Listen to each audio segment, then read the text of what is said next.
बिस्मिल्लाहिर्रहमानिर्रहीम। अस्सलामु अलैकुम स्टूडेंट्स, उम्मीद आप सब लोग खैरियत से होंगे। मैं फर्स्ट ईयर का चौथा चैप्टर शुरू करने जा रहा हूँ। पहला लेक्चर है उसका और आप देख रहे हैं कि चैप्टर का नाम है गैसेस। और गैसेस पर बातें करने से पहले हम थोड़ा सा मैटर पे बात कर लेते हैं, क्योंकि गैस भी आपको पता है एक फिजिकल स्टेट है मैटर की।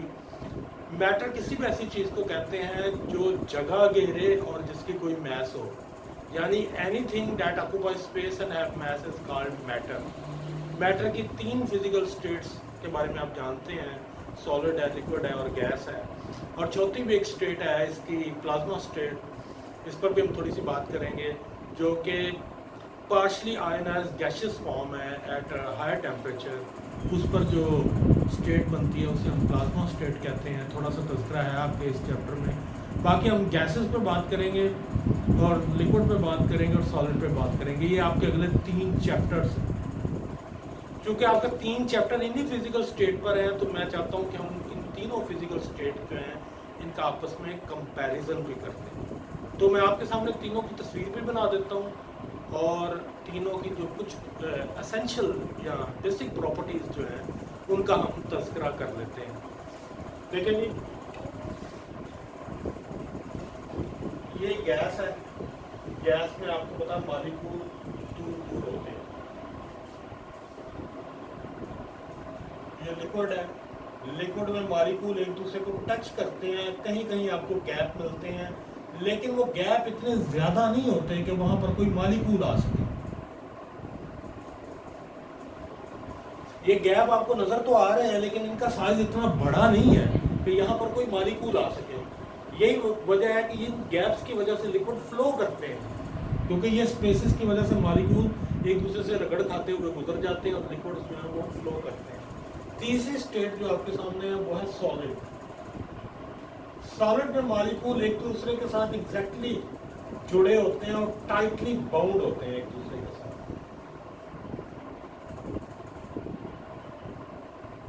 इनमें आपको स्पेसेस जो है ना वो बहुत कम नजर आती हैं।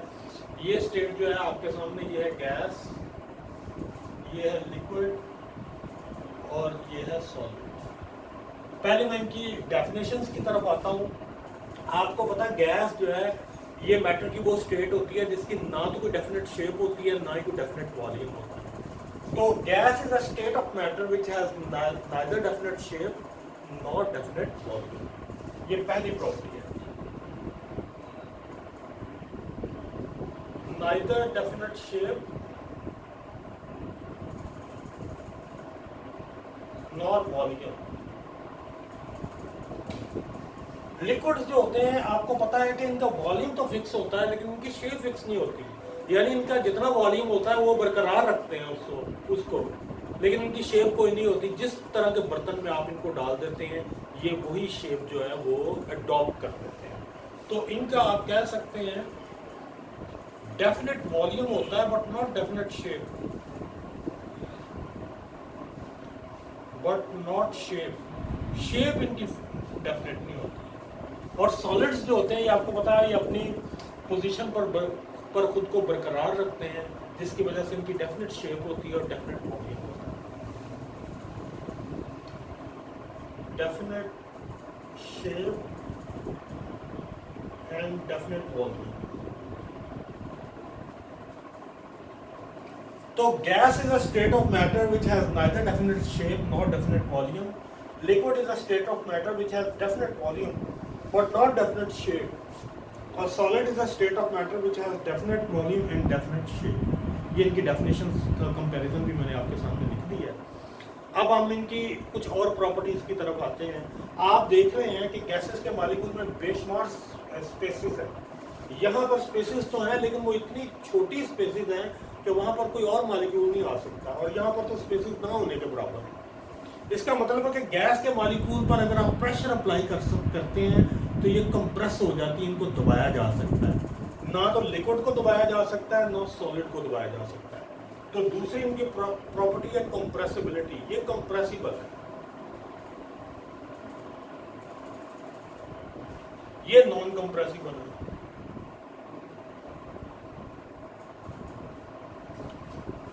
और ये भी नॉन कंप्रेसिबल है।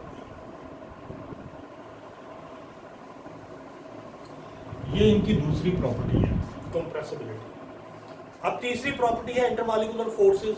गैसेस में जो कि मॉलिक्यूल दूर दूर होते हैं तो इसमें जो इंटरमॉलिक्यूलर फोर्सेस हैं वो नहीं होती हैं, वो ना होने के बराबर होती हैं क्योंकि मॉलिक्यूल एक दूसरे से काफ़ी दूर होते हैं। लिक्विड और सॉलिड दोनों में मॉलिक्यूल एक दूसरे के साथ टच कर रहे होते हैं, इस वजह से इंटरमॉलिक्यूलर फोर्सेस कंपैरेटिवली स्ट्रांग होती हैं। लिक्विड में थोड़ी सी कमज़ोर होती हैं सॉलिड की निस्बत, क्योंकि लिक्विड में मॉलिक्यूल एक दूसरे से स्लिप करके गुजर जाते हैं, लेकिन सॉलिड में मॉलिक्यूल चूंकि एग्जैक्टली अपनी जगह पर खड़े होते हैं तो सॉलिड में इंटरमॉलिक्यूलर फोर्सेस बहुत स्ट्रांग होती हैं। तो यहाँ पर इंटरमॉलिक्यूलर फोर्सेस वीक है, वीक इंटरमॉलिक्यूलर फोर्सेस। यहाँ पर इंटरमॉलिक्यूलर फोर्सेस जो है ना वो मॉडरेट है, दरमियानी होती है, और यहाँ पर इंटरमॉलिक्यूलर फोर्सेस बहुत स्ट्रांग होती है। ये इनकी तीन प्रॉपर्टीज का कंपैरिजन हो गया। चौथा है types of motion. Types of motion जो है वो तीन तरह की होती हैं। गैसेस जो होते हैं वो तीन तरह की मोशन शो करते हैं। एक ट्रांसलेशनल मोशन होती है जिसमें मॉलिक्यूल अपनी जगह छोड़कर चले जाते हैं और एग्जैक्टली वैसे वापस नहीं आते। ये जो जिगजैग टाइप की मूवमेंट होती है इसे हम कहते हैं ट्रांसलेशनल मोशन। इंसान की जो मोशन है ये भी ट्रांसलेशनल है, क्योंकि हम अपनी जब जगह छोड़कर जाते हैं तो हम एग्जैक्टली उस जगह पर वापस नहीं आते, तो ये ट्रांसलेशनल मोशन है।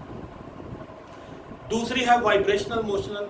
वाइब्रेशनल मोशन में एक पॉइंट के आगे पीछे मूवमेंट होती है, जैसे घड़ी के पेंडुलम की मूवमेंट है या स्प्रिंग की मूवमेंट है। स्प्रिंग को आप दबा के छोड़ दें तो स्प्रिंग जो है ना एक जगह के आगे पीछे मूव करता है, इसे हम कहते हैं वाइब्रेशनल मोशन। और तीसरी मोशन जो है वो कहलाती है रोटेशनल मोशन।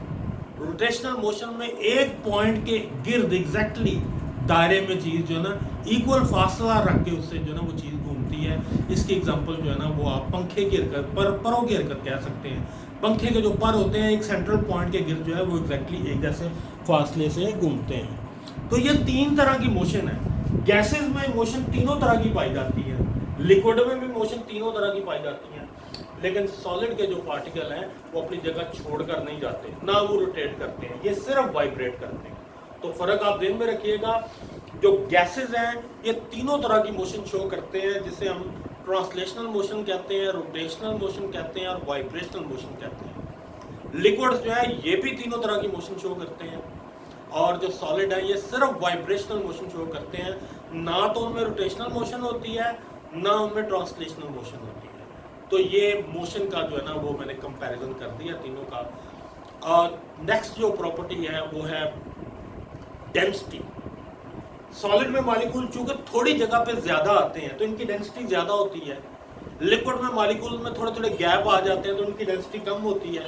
और गैसेस में मॉलिक्यूल चूंकि बहुत दूर होते हैं तो इनकी डेंसिटी सबसे कम होती है। तो ये सबसे कम डेंसिटी इनकी है, इनसे ज्यादा इनकी है, और सबसे ज्यादा जो है वो सॉलिड की डेंसिटी है। एक और प्रॉपर्टी है विस्कोसिटी। विस्कोसिटी होता है रेजिस्टेंस टू फ्लो, यानी अगर आप किसी लिक्विड को जमीन पर गिराएं तो लिक्विड के मॉलिक्यूल फ्लो करते हैं, लेकिन कुछ लिक्विड्स जो हैं वो तेजी से फ्लो करते हैं जैसे पानी है, और कुछ लिक्विड्स हैं जो स्लो मूव करते हैं जैसे शहद है, हनी है।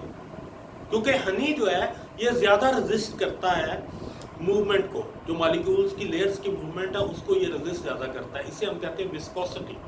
सॉलिड की विस्कोसिटी बहुत ज़्यादा होती है, क्योंकि जब तक ये सॉलिड फॉर्म में होते हैं ये तो बिल्कुल ही मूव नहीं करते। अगर ये मॉडर्न फॉर्म में भी आ जाए तो ये बहुत स्लो मूव करेंगे। लिक्विड की विस्कोसिटी कंपैरेटिवली ज़्यादा होती है, और सबसे ज़्यादा विस्कोसिटी होती है गैसेस की। ये तो फ्री फॉल जो है वो मूव करते हैं।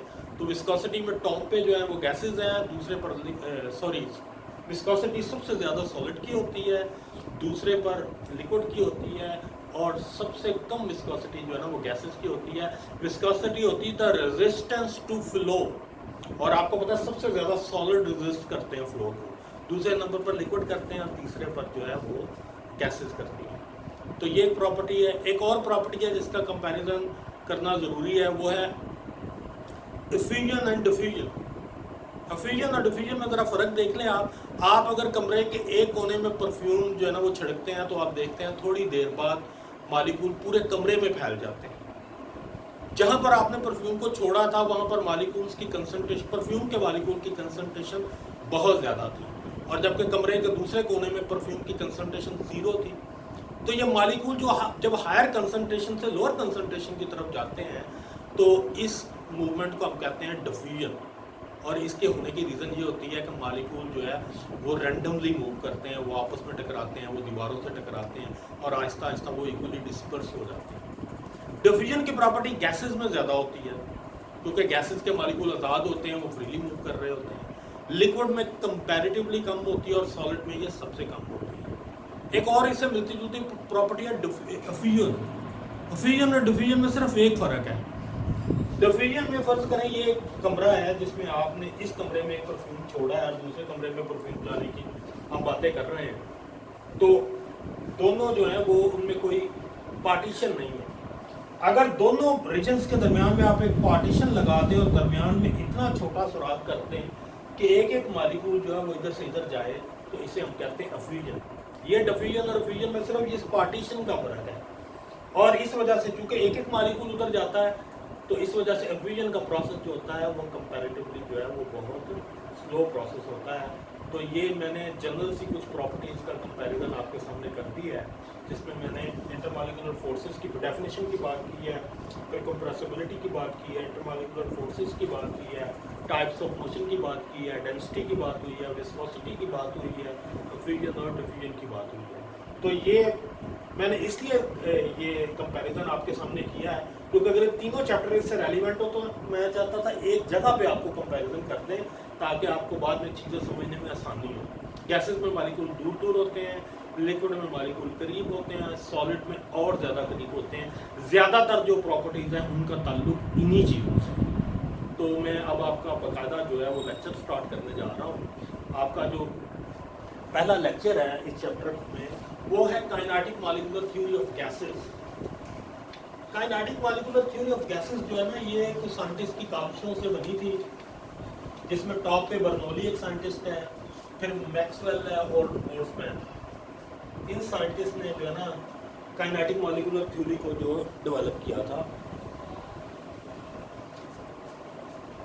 Kinetic molecular theory of gases, इसके मैं पोस्टुलेट्स कुछ बोल देता हूँ। काइनेटिक मॉलिक्यूलर थ्योरी जो है इसके मुताबिक गैसेस बहुत ज़्यादा तादाद में मिलियंस ऑफ छोटे छोटे पार्टिकल्स पर मुश्तमिल होती हैं, जिनको हम मॉलिक्यूल्स कहते हैं। मॉलिक्यूल्स मोनोटॉमिक भी हो सकते हैं, डाइटॉमिक भी हो सकते हैं, पॉलीटॉमिक भी हो सकते हैं। तो according to kinetic molecular theory the gases consist of large number of very small particles called molecules. This molecules can be monoatomic, diatomic और पॉलीटॉमिक मॉलिक्यूल्स। दूसरा जो इसका पोस्टुलेट है वो ये है कि गैस के मॉलिक्यूल जो हैं वो एक जैसे होते हैं, मैस और साइज के लिहाज से ये तकरीबन एक दूसरे से मिलते जुलते होते हैं। तीसरा जो इसका पोस्टुलेट है वो ये है कि गैस के मॉलिक्यूल जो है वो रैंडम मोशन में होते हैं, यानी वो स्ट्रेट लाइन में मूव करते हैं जब तक आगे आगे दूसरा गैस का मॉलिक्यूल ना आ जाए या दीवार ना आ जाए। जब वो इनसे टकराते हैं तो अपना रास्ता बदल लेते हैं। तो ये जिग-जैग टाइप की जो ब्राउनियन मूवमेंट होती है ये गैस के मॉलिक्यूल जो है वो शो करते हैं, क्योंकि गैस के मॉलिक्यूल कंटिन्यूअसली एक दूसरे से टकरा रहे हैं, दीवारों से टकरा रहे हैं, तो एक जिग-जैग सा जो है ना वो पैटर्न बनता है इनकी मूवमेंट का। आप इसे रैंडम मोशन जो है ना वो कह सकते हैं कि गैस के मॉलिक्यूल जो है वो रैंडमली मूव करते हैं। अब गैस के मॉलिक्यूल, चौथा पोस्टुलेट, गैस के मॉलिक्यूल जब आपस में टकराते हैं तो ये कोलिजन जो होती हैं ये इलास्टिक कोलिजन होती हैं। इलास्टिक कोलिजन से मुराद ये है कि एक गैस का मॉलिक्यूल जितनी एनर्जी लूज करता है उतना ही दूसरा गैस का मॉलिक्यूल उस एनर्जी को गेन कर लेता है, यानी ओवरऑल एनर्जी चेंजेस जो हैं वो कांस्टेंट रहते हैं। दूसरे अल्फाज में आप ये कह सकते हैं कि जो एनर्जी है वो लूज नहीं होती। एक मॉलिक्यूल जितनी एनर्जी छोड़ता है दूसरा मॉलिक्यूल उतनी गेन कर लेता है, तो ओवरऑल एनर्जी चेंजेस जो हैं वो सेम होती हैं। ये ऐसी कोलिजन्स को कहा जाता है इलास्टिक कोलिजन्स। और नेक्स्ट पोस्टुलेट जो है वो इसका ये है कि गैस के मॉलिक्यूलों पर ग्रेविटी का कोई असर नहीं होता। ये काइनेटिक मॉलिक्यूलर थ्योरी पर एक बात आप ध्यान में रखिएगा, ये सारे के सारे पोस्टुलेट ठीक नहीं है, ये आइडियल गैसेस के लिए हैं। और आइडियल गैसेस और रियल गैसेस में थोड़ा सा फ़र्क होता है, ये बातें हम आगे भी करेंगे जाके। तो अभी मैं आपको थोड़ा सा बता दूं कि सारी जो गैस के पोस्टुलेट्स हैं काइनेटिक मॉलिक्यूलर थ्योरी का ये एग्जैक्टली ठीक नहीं है, इनमें थोड़े से प्रॉब्लम्स भी हैं, इनको बाद में करेक्ट भी किया गया था, क्योंकि ये सारे बनाए गए आइडियल गैसेस के लिए। इस चैप्टर में आपने जो कुछ भी पढ़ना है आइडियल गैसेस के लिए है। इस चैप्टर के एंड पे आप कुछ टॉपिक पढ़ेंगे जो रियल गैसेस के लिए है, तो वहाँ पर हम आपको फ़र्क भी वाज़े करेंगे कि आइडियल गैसेस और रियल गैसेस जो हैं वो इनमें क्या फ़र्क होता है। एक और पोस्टुलेट है काइनेटिक मॉलिक्यूलर थ्योरी का, वो ये है कि